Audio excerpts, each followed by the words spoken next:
You can ask a question. You need to ask questions. Okay. What were like some of your fondest memories back then? Like, is there like any good memories that you have that you want to share?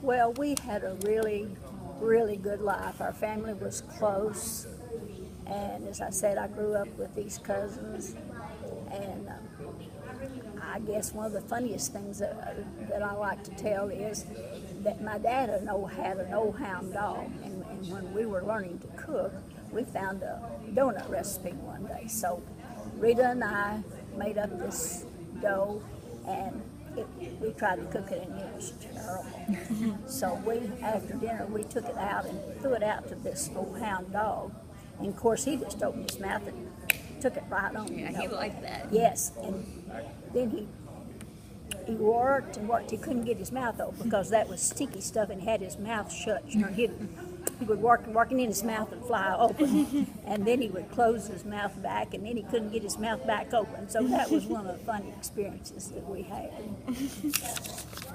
So, that girl cousin of yours, would you consider her your best friend?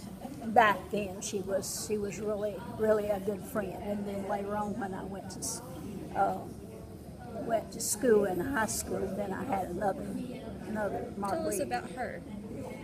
She lived down the road from me. She lived right where Interstate 40 is, and they took her house when they did Interstate 40. They had to sell their house, and I lived about a half a mile up the road, and we would walk back and forth visiting each other, and there was a river back. Plaingill River was back behind our house, and we would go back there on the river and enjoy walking along the river, and just had many good times together.